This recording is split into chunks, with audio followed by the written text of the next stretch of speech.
Hello, waste-free Jaegers. My name is Emma. For those of you who have not yet met me, I'm one of the volunteers with Waste Free Edmonton. Waste Free Edmonton is a locally run grassroots organization with a focus on significantly reducing the amount of waste created in Edmonton. And Wine and Waste is an Instagram live session we do the first Wednesday of every month right here on Instagram. So the first Wednesday of the month at 7 p.m. we hop on Instagram Live and we tackle a different waste-related topic. So this month our topic is garbage carts. So the city of Edmonton is just in the middle of the garbage cart rollout, and there are going to be tons of old garbage bins that are no longer fulfilling their intended use. So I'm going to be joined by Bizz momentarily here, and we are going to dive into some stuff that we can do with those garbage bins to help keep them out of landfill. So if you joined us last month, we talked about visible mending. Hi, see Bizz is here. Last month we talked about visible mending. If you haven't seen the video yet, you can swing on over to the Waste Free Edmonton Instagram Live tab. It's just in the middle on our feed, and you can have a look at what we got up to last month. And here's Bizz. Hi, Bizz. How are you? Good. How are you doing, Emma? Good. Awesome to see you. Thanks for joining us tonight. This is exciting. This is the first time that Becoming Less has been in video format. Oh, you're kidding. Well, I guess we do like stories on Instagram. Yeah, but no, it's a little different. I love that. Well, welcome. Wine and Waste, for those of you joining us, usually is hosted by Sean, also who volunteers with Waste Free Edmonton, myself. But this month we decided to switch things up and get Bizz's face in apparently the first ever Becoming Less live video, which is awesome. So Becoming Less, I'll let Bizz tell you a little bit more about. So Becoming Less is Waste Free Edmonton's podcast, which you can listen to anywhere you find podcasts. You can find us on Instagram as well as at Becoming Less Pod. We talk, it's me and my co-host Emily, or me and interviewing other people. Emily has also interviewed one person, so she's kicking around too. You'll see her more on Instagram. She's the one who does all that. And where our slogan, if you will, is less waste, less impact, less consumption, and less clutter. And so we kind of stick to that. And we talk about all sorts of things, but waste and environmental issues are our forefront. Minimalism gets in there quite a bit as well. And that's us. That's awesome. So I'm sure you can see, for the people who are joining us live here, the handle, but if not, it's Becoming Less Pod on Instagram. So be sure to swing on over there and give them a follow. I see your posts all the time when you announce your new podcast. You guys always have awesome topics. So yeah, it's a lot of fun. I enjoy it every single time. That's awesome. Yeah.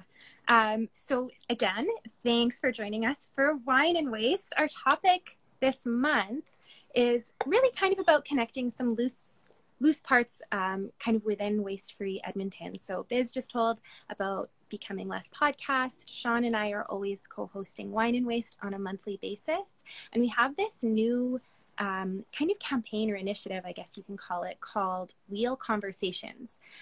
So Wheel Conversations is kind of a way of connecting Edmontonians to talk about the waste cart rollout, because everybody is kind of going through this together, albeit at different phases as the cart rollout happens throughout the city. But we wanted to offer everybody a chance to get together to share if there's any grievances, concerns, stuff that's maybe a little bit hard, stuff that works really well. And you'll see it's just a really simple graphic. It pops up on our Instagram, on our Facebook, Wheel Conversations, and there'll be a different topic. So maybe it's just about how you're dealing with it. I saw the first one was, what do you wish you would have known, like leading up to it, or how did you prepare for it? And the Wheel Conversation prompt that Bizz and I are really going to be diving into today is what to do with your garbage bins that you'll no longer be able to use once you get the cart. Right.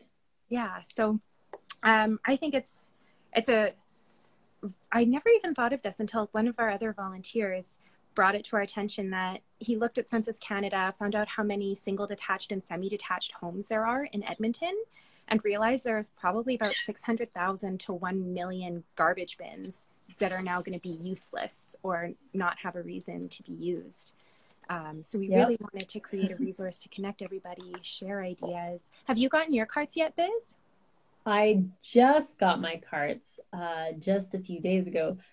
Funnily enough, we just had garbage day today, but we don't actually get our cart pickup until August. And I'm in a fourplex. So for some reason, we only got 2 sets, but that's okay because, well, I think it's okay because I don't produce that much garbage. I have a feeling my neighbors might have a little bit of a harder time with especially sharing a cart between 2 homes. But I did notice that one of them put their cart out today. And of course, it didn't get picked up because the trucks aren't out yet. So everyone's kind of a little confused. Yeah, there's a huge learning curve. I know they put out, of course, it's one thing to put out the information and another to read it and familiar yourself with, but especially if there's only one info packet being shared across 2 houses, because each cart got an info packet. We've had ours for, I want to say, 1 or 2 months, but we also had them for about a month before we were supposed to start using them too. It's a learning curve. Yeah, there's a long space, and I bet and now they have a whole bunch of garbage that didn't get picked up that's going to be sticking around for that extra week. Yeah. And they're probably like, what the heck? Yeah. Even though there's a big sticker that you have to rip off for the cart that says, do not use until your first collection day, check your schedule. Yeah. But if it was the other neighbor that ripped that off, then who knows, right? Because there's 4 of us and a wild card. But I think it'll be really, I think there's lots of concerns leading up to it, because any change, it can be a little bit scary. But personally, I'm really, really excited. I feel like it's been long overdue. I'm super excited. Yeah. I'm fairly disappointed. Well, no, I'm not disappointed. I'm very excited to move, but I am mildly disappointed that I move the week before the carts start in the house that I'm in now. Oh, you're kidding. And I'm moving to a condo, so I don't actually get to use the carts. So close. So I'm like, this sucks. I was so excited for the carts because I think it's great that, although, it didn't even occur to me until I saw the black cart at the end of the road today that how many people are just going to not sort their scraps out. Yeah, I'm finding even within my home that I'm often going into the garbage and putting food waste in the food waste bin. And I think it's the same thing with like the recycling. I'm always pulling the plastic bag out of the cardboard box and making sure that's clean and dry before it goes back separately. So I hope that most households have at least one person that's kind of, dedicated to making sure stuff gets to where it's supposed to go. But from what I understand, they have people coming, and again, this Waste Free Edmonton and the City of Edmonton are not affiliated, so we're not expressing anything on behalf of the city. But from what I understand, the City of Edmonton has people coming by to check to make sure that they're being used properly.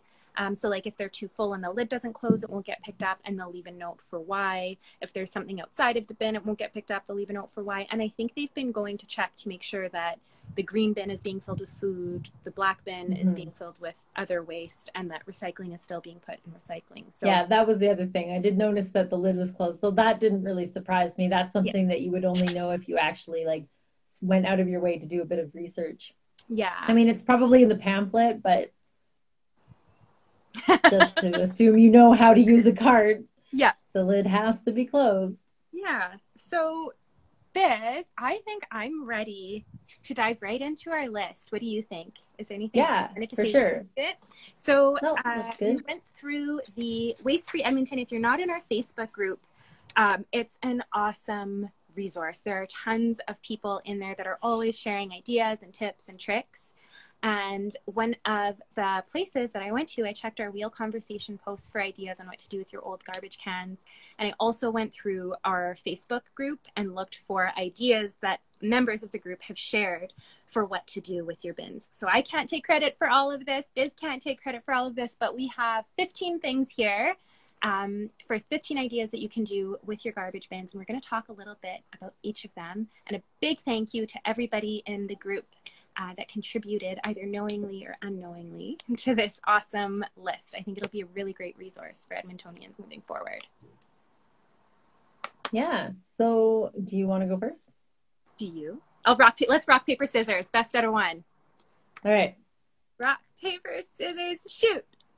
Are you scissors too? I was also scissors. Rock, paper, scissors, shoot. Okay, one more go. Paper, scissors, shoot. All right, you go. All right, I'll go. How did we tie 3 times in a row? I don't know how that worked. All right, so the first thing that we have, and I would like to spend a little bit of time talking about the pros and cons, is using your old bin as a compost bin. Do you have any thoughts on that right out the gate, Biz? I mean, it's a great idea. I think there's a little bit of work involved to do that because you definitely need to make sure that it can get air and drainage. So you need holes. If you want to get fancy, you could put a spigot on there, but and have it be not. like a rotating one. No, yeah. Yeah. Well, I mean, I've seen lots of DIY tutorials out there on how you can do it. Mm-hmm. And yeah, some of the really nice ones have the spigot on the bottom and you added it to the top and the holes on the side. But yeah, I think that one, in order to make it work really well, you would have to do a little bit of work with the garbage can itself in order to get it. Yeah, I totally agree. Yeah. That, and there are so many different types of composters. Right now we have one, I'm just looking over at it. It's like one of those tall, thin black towers that you just add from the top. And yeah, there's that door at the bottom. And if I were to choose, this one predated us in this home. We kind of inherited it. If I were to be able to choose one now, knowing what I know about compost, which my knowledge is still fairly limited, I'm still learning. But yeah, you really want to be able to mix stuff up and ensure that there's airflow and you can stir stuff up. And I do find with the tall, thin ones, it can be a bit tricky. So it might be a good place to start, especially if you have limited space. But I agree, there's a bit of work involved with that one to make sure it's suitable. And if the vermicompost probably isn't going to work too well because that needs to be more flat and wide. Yeah, you can't have a tall vermicompost. It doesn't work very well. Unless you I wonder take from the bottom and go to the top. Yeah, if you could make like a stacked, sometimes you see this. I don't know how you would do that with a garbage can though. Neither do I. But if you're just adding leaves and like your greens and your browns and your wet and your air, and you're adding all that in there and you're mixing it, and you've got air holes in the side, it would be a great way to contain your compost so that it wasn't like a big pile in your yard. Yeah, totally. On the same or very similar note, one of the members in our group shared an idea. They're a master composter recycler, and their idea, I had to look up what this was because I didn't know, was to use it for leaf mold. Have you heard of this? Use it for what? Leaf mold. Leaf mold is, I didn't know what this was. So if anybody in the chat is more familiar than me, please feel free to shed some light. But it's like partially decomposed leaves, so not completely composted. And apparently they're phenomenal for your garden. I can see that. Yeah, so that's one thing that I've added to my research list. But yeah, the idea of using it to make leaf mold, so that kind of ties in with composting. So same but different situation. By the way, I did bring some tea. I know it's wine and waste, but I'm not a big fan of wine. So I hope tea's okay. Wine not required. We've done coffee. Is tea acceptable? Tea is absolutely acceptable. Cheers. I did bring my wine for wine and Cheers. Waste. All right, number 2. I'll let you take this one away. Okay. Use to hold empty beverage containers for recycling. Now, oddly enough, this is exactly what we are doing. So awesome. Yeah, I have a friend that does it as well. They've cut like a rectangle in the top and they empties. It's a couple of artists. And so they've kind of drawn with permanent marker on the outside and have fancied it up a little bbit, but that's their empty holder.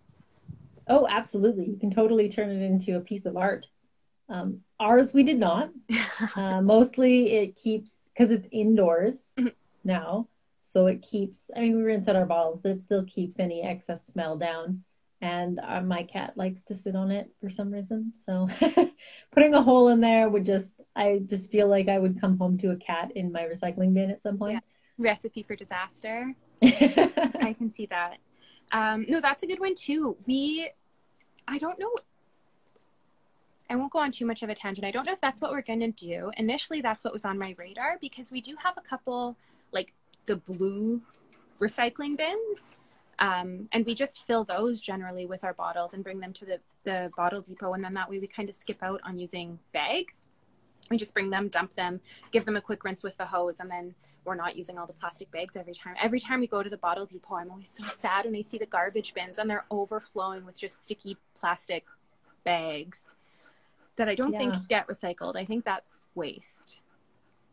The black ones, I think, are, I think so. So, so that's a bonus of if you are using your bin in that way, is at least you're reducing the amount of plastic bags that you're using.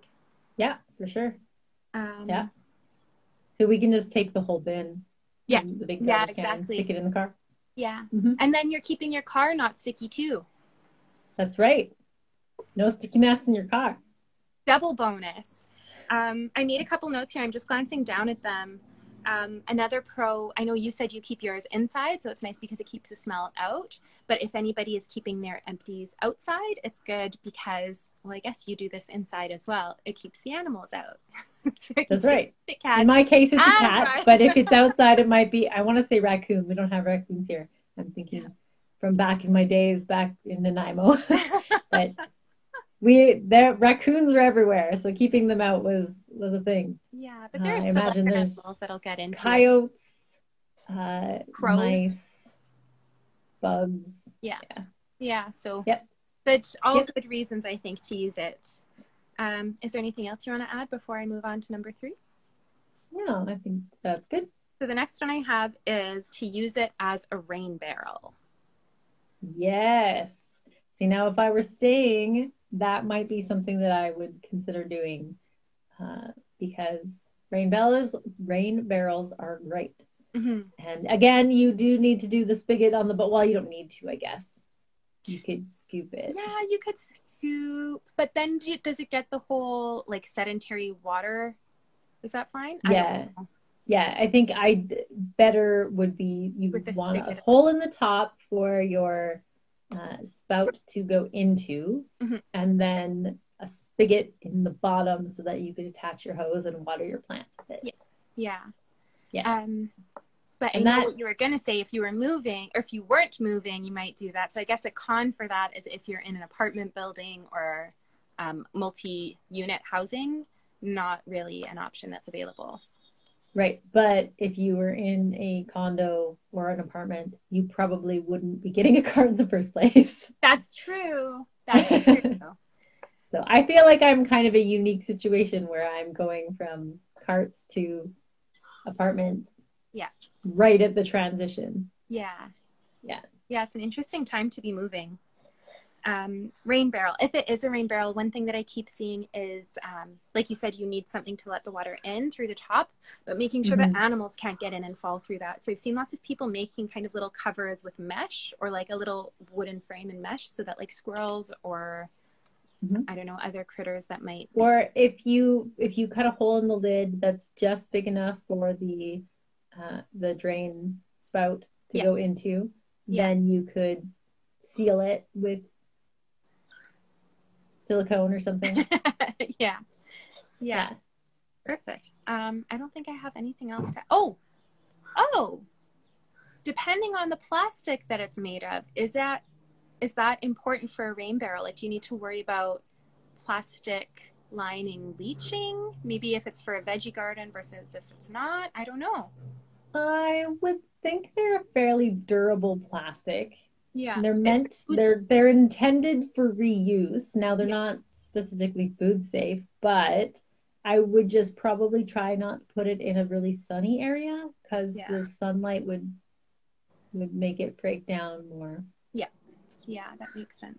But I mean, the benefits of your rainwater versus like fluoride and chlorinated tap water for your Yeah. plants is probably better. With a little bit of plastic, they're probably getting in microplastics anyway. Yeah. Very true. Well, and also I am just dabbling into the world of carnivorous plants. And I'm really excited that I no longer need to run my water distiller because they can only be watered with distilled water or rainwater. Huh. Yeah. I'm Like learning new things. like a Venus flytrap type of I thing. don't have one of those. I have a couple. I have a butterwort, a pitcher plant, and Pitcher plant, a okay. sundew. Cool. Yeah. That is cool. I'm super fascinated by them. It's like this whole new universe. But so far, and I'm going through the last of my distilled water because I do big batches of it, but rainwater. I have a brown thumb. I am amazed that I have some tomatoes outside my window right now. Awesome. But proud of you. I kill spider plants, so you know. Well, if you need any babies, I can get you some spider babies. I just got a bunch, although my cat, I'm trying to keep my cat away from them because I don't have them hanging yet. I got a little excited before the move and I got a bunch of plants, but I don't have anywhere to put them right now that is out of cats' reach. So oh yeah, and then making sure that they're safe for cats too. We do have a comment in our chat, which is super helpful and confirmed. As long as the barrel doesn't get heated, it's safe. So yes, Biz, right on the money. Just keep it out of. That's what I said. There we go. Yes. Thank you for that. Okay, I'll let you take it to the next one. Number 4 on the list, Biz. Right. Use to store leaves over winter for next year compost, which we kind of touched on already, actually. So if you only compost in the summertime, then in the fall, when you get, no, I understand why this is a thing, because you get so many leaves in the fall, you need to distribute them a little bit at a time to get those browns in there. Yeah, and throughout the winter. Yeah, so if you watch, what was it? I think 2 months ago, for Wine and Waste, Sean and I talked about food waste, and he's a master composter recycler, and he shared how he keeps his compost active all throughout the winter. And you do need that layer of brown, or would those be greens? Yeah, in there. So as he's putting his food in, he has his leaves that he has to keep dry and not like snowed on and stuff, so he can still throughout the winter mix leaves in with his compost to help keep it active. So then the garbage bin could keep your leaves protected so that you can use them for your compost when you don't have browns at your fingertips all the time. There you go. Haha. So many things to learn. That's one of the things that I love best about like the waste-free community is it's kind of this rabbit hole where the more you learn, the more you realize you don't know, and the more you have to learn. And you can just keep kind of chasing it and making new connections. I'm sure you've realized the same thing with Becoming Less. There's so many different people with such different knowledge. And I've relearned things, like things that you learned 10 years ago about waste reduction or how waste works, and it's just not even accurate anymore. So constantly learning. Yeah. Very cool. Yes. So so either for next year's compost or if you do try to keep your compost active year round. Sorry, just looked at my notes again. I got caught up on the next year's compost. Yeah. But to keep you going all winter. Yes. So that was, like I mentioned previously, all of these tips we've kind of picked and pulled from different members of our group. So I'm sure everybody has different knowledge base, different experience. So whereas one person might just want to save them for maybe the next spring when they don't yet have leaves, whereas another person might want to use them year round. So a little bit different for everybody, which I think is so cool. Oh, you're cutting out a lot there. Oh no, can you hear me okay? Oh no. Yeah, there you go. That's better. I'll move this in a little bit closer. All right. The next one on the list is use it in the garden. So one person suggested you can grow potatoes in it. Somebody else suggested you can grow corn in it. And there were a couple different ways people suggested using them. But before I get into it, do you have any thoughts on that? I guess you said you have a brown thumb, but I don't know, maybe. Yeah, don't take gardening advice from me. That's not my area of it. I prefer to go to farmers markets and pay other people to know what they're doing. Beauty. But I have grown potatoes. Oh, have you? I have to say they're pretty easy to do. And I did a mound when I grew mine, but I know lots of people, not lots of people, I guess. I know people who have done it in buckets, like big buckets, or in this would be a big enough bucket to do that, for sure. Yeah, or grow bags. Not that we could use this as a grow bag. One person, though, in the Facebook group suggested just cutting like a door at the bottom, or like, I guess, a square at the bottom of the trash bin, so that as you hill the potatoes inside, you can harvest from the bottom. There you go. Somebody else suggested cutting it in half, and then, hang on, I might have to look at my notes again to see. Cut in half and make a door. Oh, so the same thing, but then essentially if you cut it in half, the top is open. So that's where you would grow the top, and you'd have a door at the bottom. And then the bottom half you could use as well. So you're essentially getting 2 potato growers instead of one. They're just, I don't think you need a bottom. It would just be basically supporting your mound that's above ground. Yeah, exactly. Yeah. But yeah, the idea of getting 2 instead of 1 is kind of cool. Growing corn in, I wonder, would you, because I suspect things that like warmer weather or need to have really hot roots, like peppers, need a really warm growing season. I feel like something like that might do well in it too, if you used it to kind of ground. Peppers and tomatoes would probably do really well in them too. Yeah, so that's kind of cool. Because they need a lot of root space. Yeah. So just in the back of my mind though, I have the same concern about leaching chemicals. So we were just talking about, as long as you leave it out of the sun, it's not going to leach and it should be fine. But these would obviously be in the sun. So maybe check out what kind of plastic it's made of. There should be the resin code with the number. And then you can research that plastic and see if you feel comfortable using it. Yeah, those don't necessarily tell you all the information you need to know though. But it's a good start. Yeah, like there are some that you know for sure you want to avoid. Like I think number 3, if I remember correctly, is one that you probably want to stay away from. The other thing is you could line it. Yeah. Oh, that's a good idea. With landscape fabric. With landscape fabric. And then just drill holes for drainage so the water doesn't, or no, the water wouldn't, it would let water out. The landscape fabric would, yeah. Awesome. Anything else to add, or on to the next one? Like I said, don't take gardening advice from me. So if anyone else wants to throw some comments in there about gardening tips, by all means. I'll keep you posted if they do, but in the meantime, let's swing on to tip number 6. There you go. Okay, hold firewood. Oh, I like that. So I feel like this would be like to store firewood for camping, because if you use firewood in your home, you probably need more than a garbage can's worth of firewood.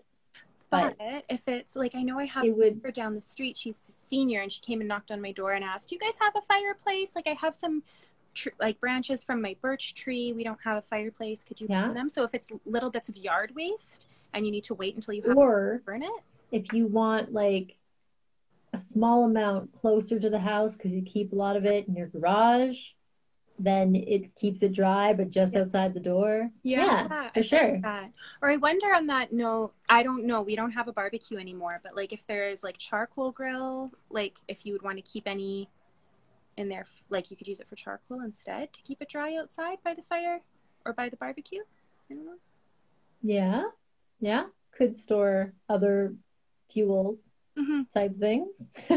But no, I like that idea for firewood, especially if you're just kind of gradually collecting stuff, keeps it dry. If you're going camping too, and you have dry firewood in there, then that could be good. If it's raining while you're camping, just have that available. Yeah, if you're car camping, then you would just be able to bring the whole thing with you and keep it dry while you're there too. Yeah, exactly. Yeah, I like that idea. Very cool. Did you have anything to add before we move on? I mean, I like camping. I love camping. Firewood. Also tent campers too in this house. We never do the trailer thing. So any little hacks that help with camping, all over. For sure. Actually, Waste Free Edmonton, if you head over to wastefree.ca, we have a blog post on like waste-free suggestions for camping. So if you are listening and you also love camping, head on over to our blog. There's a really, really great, like, comprehensive post about different things you can do to minimize your waste while you're camping. All right, number 7, store in the garage/garden shed. This is what I do.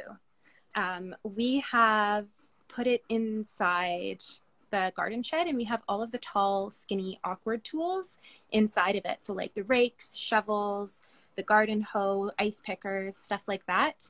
Yeah, that's it perfect. keeps it all contained. Yeah, we're not constantly tripping over it and falling over it. So that's been like highly recommend, personal experience. Love keeping my garden tools in the old garbage bin. Yeah, and I mean, it really is just a storage bin anyway. Yeah.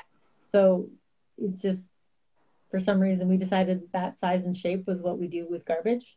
And but you can use it to store anything. Yeah, really. Anything that would fit that shape, or I don't know, anything. Yeah, like really. it's literally just a Rubbermaid bin. Got 15 ideas here, but ultimately, like, the sky is the limit. So hopefully people either listening to the Becoming Less podcast later on, or that have come back to watch Wine and Waste, if you have new ideas that we haven't mentioned, get in touch. Let us know. Do you know what actually might be really good in there, in a small garbage can? Wrapping paper. Oh yeah, I've got one of those downstairs, our old kitchen garbage bin. We keep all of our I don't use wrapping paper. I don't remember the last time I've used wrapping paper, but yeah, if you're still using wrapping paper, or you have old rolls from years past, or if you're into wrapping paper or whatever, that's sure. Yeah, because then they'll be tall and they'd all be upright and contained together. There you go. So we used to use it for our wrapping paper, and what we've been doing in our home is, once the tube is empty, we've been keeping the tube so that if we ever have like an online order or something that has packing paper in it, no thank you, Coco. Like lots of times my art supplies or school supplies come with tons of craft paper. I'll flatten it out and roll it around the old tube, and then I store it up right in there so that when the holiday comes, it's completely recyclable Christmas wrapping paper, because most of them aren't recyclable. I have watched your YouTube video on wrapping paper. Well, then you know all about it. I know all about your wrapping paper adventures. I'm just going to, in the interest of getting this panting dog out of my face, going to let her off the deck here. So give me 1 second. All right. I am left here to entertain the people. It was really good. That didn't last very long. I'm glad. All right. No, she was just saying, please let me out. But yes, I think that's a really great idea. You're right. Anything that's long and thin, it could be for any number of things. The next one, I made a note because I was really curious to hear your perspective, because this might resonate a little bit more with you than it does with me. Yeah, I'm smiling as I look at this next one on the list here. Yeah. I'll leave it in your hands. Okay, so you can turn it into a cat shelter. There are so many stray cats, and especially in the wintertime, they get cold. So you can cut an opening in it or turn it sideways. Yeah, I would probably turn it sideways and cut an opening either in the bottom or the lid so that cats can go in, and find some way to insulate the inside, because cats get so cold. Yeah, I was wondering about that, because I didn't know, do you cut it in half long ways and then find a way to weigh it down? Do they like less space? I know my dogs like to feel like they love their kennel. It's their safe space. They like to feel really nice and closed in, but I've never had a cat. I don't know much about them. Like enclosed spaces. So if I don't know how much you know about cats, but for people who have cats out there, you know that when you put a box on the ground, they will jump in it. Yeah. Every time. I don't know much, but I do know that. So that's their safe space, is being in an enclosed space. And my cat commandeered a basket of mine that I was going to get rid of, but then she's like, nope, this is mine now. And yeah, so I know that in the wintertime, we had a cat door, and we would get cats in the wintertime that just came into our cat door and hung out in our house because they're cold and they need somewhere to go. And once they discovered, they saw our cat going in and out, so they used the door themselves, and they're like, this is pretty sweet. So stray cats would love a insulated bin. So you just throw an old blanket or old sheet, or how do you insulate it? So I've seen people use coolers, which are already insulated. clever. So they cut a hole in an old cooler. Yeah. Or you can like get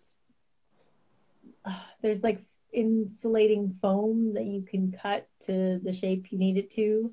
In this case, because most of them are going to be round, I don't know how well that would work, but if you cut them into strips and then glued them along all the outside, I'm sure it would work really well. Yeah. Blankets, yeah, put some blankets in the bottom, an old towel or whatever. Awesome. Yeah. There's lots of DIYs for that on the internet. Awesome. As soon as I read that, I was like, I can't wait to hear what Bizz has to say about this. I'm sure she'll know. News to me, but I'm sure she'll know. Awesome. Yeah. Very cool. Well, thank you for that. Number 9 on the list. This one's pretty cut and dry. Just to keep your recycling dry. So with the new bins, all of our garbage, all of our food waste is going to be dry because the lid is always closed in there, but the recycling still just gets left out in the blue bag. So if you no longer have, I know lots of houses right now have the like kind of enclosures that you can put your garbage bins in. I suspect lots of people will be getting rid of those now that there's no longer use for them. So that might be an alternative for keeping recycling dry. Sorry, yeah. Be close, be loud. So maybe using the bins just to keep your recycling dry. Yeah. Yep. I mean, a lot of this stuff that we're saying is like, use this to store in there, store this in there, store this in there. And the next one's no different. Keep transported items dry. Things such as picking up mulch from the eco station or bringing yard waste to the eco station. So that's kind of, I never really thought about transporting mulch. Yes. Again, not a gardener. So that's a good point. Like, what are you going to put that in if you need to go and pick up dirt, or if you need to go pick up mulch, or you need to go pick up compost or drop off compost or drop off food scraps? So I'm super lucky. My partner has a truck. So whenever I'm doing a big gardening project, I just sneak away with the truck and put everything directly in the back. But I know that's not the case for lots of people. And if all you have is a vehicle and you need to transport like half a yard or a yard of mulch or dirt, you don't really want to put it in the back of your car. Like, that's not an option. So just having one big solid container for that, super helpful. We have one small car and our bicycles. So we share the car, and it's not that big. It's a little Veloster. And so, it's pretty important to make sure that even if you do have to transport something with the car, to keep it fairly clean. Yeah. No, I'm moving, and yard waste too, because one topic that I keep seeing coming up time and time again, not just in the Waste Free Edmonton group on Facebook, but also I'm in some gardening groups. And as soon as gardeners receive their green carts, they're posting right away, what am I supposed to do with all my yard waste? Because now that's not being collected as frequently. We just have 2 pickups in the spring and 2 in the fall. I think that's been kind of on everybody's radar too. So if you are bringing your yard waste to the eco center, that's a super helpful thing to be able to do. If you don't want to use the brown paper bags, or if you don't want to get more plastic bags, you can kind of eliminate the need for that bag and just dump it when you get there. Right. We like reusable containers. Reusable is good. Reusable is good. Reuse. Yes. The next one, kind of same, kind of different. Somebody suggested that you can use it to blend your soil in the spring. So I know, Bizz, you said you're not a gardener. I can see your face. For those of you who are just listening, you maybe didn't get the same experience as those of us watching. But lots of soils, you want to use a different blend of soils. So you might want like earth, and then add some compost, and you might want to add something. Peat moss isn't super sustainable, but it allows for drainage, and I think that's something that's being phased out. So something new, like you can use cocoa coir or other organic materials, and you just have to mix the different types of soil all together before you plant it. Oh, okay. So using that as a really big container to mix everything together, kind of like soil soup or a soil salad. Right. Gotcha. So this is something I never really understood. I'm like, why do I have to mix my soil? Yeah, different soil does different stuff. And sometimes, like my soil, it's very like clay. Like I can't grow carrots and root vegetables in the ground because every time I try to harvest them, the clay like the carrots will snap in half. So I have to use them in a raised bed because there's just more drainage and the soil is lighter and fluffier. Oh dear. Have a better mix in there. I should just fix my soil in the ground by adding stuff, but I don't want to get more peat. So you probably just need more dandelions. Yeah, not inside the veggie garden though. No, thank you. Actually, I was at the garden center a couple days ago. This is totally off topic. And I saw pink dandelions. And I seriously considered buying them just so that the pink dandelion seeds would spread. And then everywhere, instead of just having yellow polka dots on the lawn, it'd have pink polka dots on the lawn. You just get yellow and pink. Exactly. And maybe like orange if but I mean, like cross-pollinated. Hey. Is that how that works? I don't know if that's how that works. If you do get dandelions in your garden, they are edible. Yes, as long as you don't like chemical spray. Don't go eating stuff that's been sprayed. We don't spray our lawn, so ours are good. But I see people in garden groups all the time saying like, if you don't spray them, eat them. Mm-hmm. Yeah, totally agree. Yeah, don't just go pick dandelions from the side of the road or like a big field. Yeah, if you don't know, don't do it. But if you do know, go for it. Cool. And then I just kind of have like a sub point underneath that one, not just for mixing soil, but for storing potting soil that you're not using. I have a couple containers that I want to put away, but they're full of potting soil. So actually that is something that might work for me right now. You just kind of in there, if you want my bin, because I'm moving, we'll get to by that all point means. Later. All right. That's brilliant. I like this. This is kind of ingenious. This is very out of the box. Out of the box. Flip it upside down. Oh, dogs. Hello, dogs. Flip your garbage can upside down, and then you have like a surface to use, a flat surface. So I suppose you could hide something underneath and then you'd have another surface to work on and it would be like dual function. Yeah, so sorry, I muted my microphone because the dogs are losing their mind right now. All the neighborhood dogs. Dogs. But can you hear me okay, or are they too loud? I mean, I can understand what you're saying. I'm sorry. I'm just going to mute. 1 second.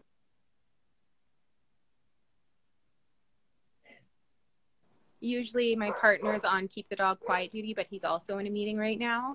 Oh no. So they're going unchecked. But yeah, so what he suggested is, because somebody had said, what am I supposed to do with my old bin? And I believe this was Markster Composter, who is often very active in our chats and group discussions. He's fantastic. Yeah. Had a list of tons of stuff, and this I remember specifically reading this was the last one. Like if you need like kind of like a counter space or a work surface and you're outside in the garden and don't have one, you can just flip the bin upside down and use the top of it as an extra work surface, and then you have a surface magically appear. Exactly. So if you need a little bit of extra support or a little bit of extra space or even just something sturdy and flat, perfect. Awesome. All right. The next one, I really like this. I really like this idea. This could also go in the garden shed, using it as a mouse-proof bird seed holder.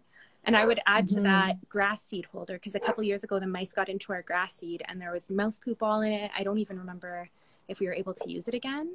But yeah, any kind of seed that the mice are trying to get into, using it as a container to keep. Yeah, I don't know if it would be, I'm not too sure that it would be a big concern for grass seed, because we have dogs in the backyard and we were going to lay the grass seed in the backyard and we didn't want to have a bunch of mouse poop where they were going to be. Okay, yeah, that's fair. I was just thinking like the mice probably poop in the grass anyway.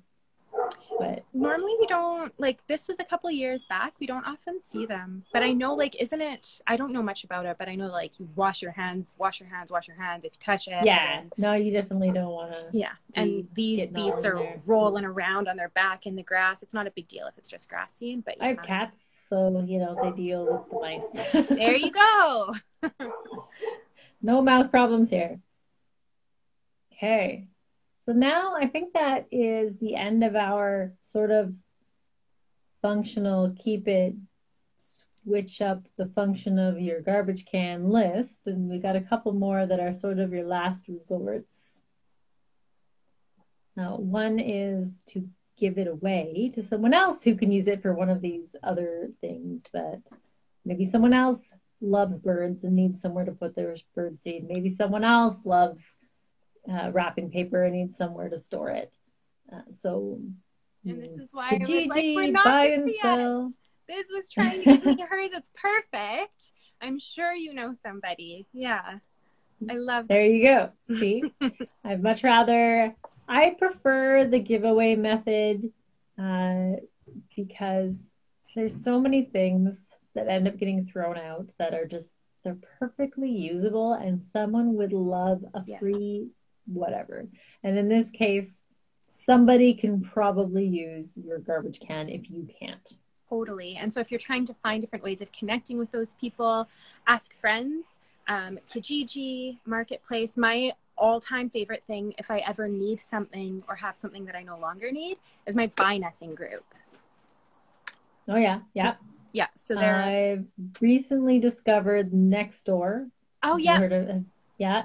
And I found that that's actually really good for a lot of things like that because people like how close you are. Yeah. Because it only shows people in your proximity. Yeah. So it's not like Kijiji where it's like I'm in Edmonton, but it's actually Red Deer. Yeah. These are literally like your neighborhood or maybe the next neighborhood over. And that's what I love about the Buy Nothing groups as well, because the idea is give where you live.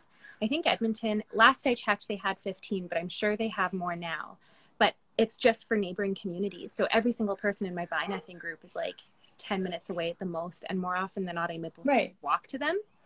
So it's a really, really great way to rehome an item without having to drive 40 minutes or have them drive 40 minutes to receive a free item. And people love free stuff. Yeah, they do. Which I ranted about quite a bit in my freebies and giveaways episode. Yeah, that was a recent one, wasn't it?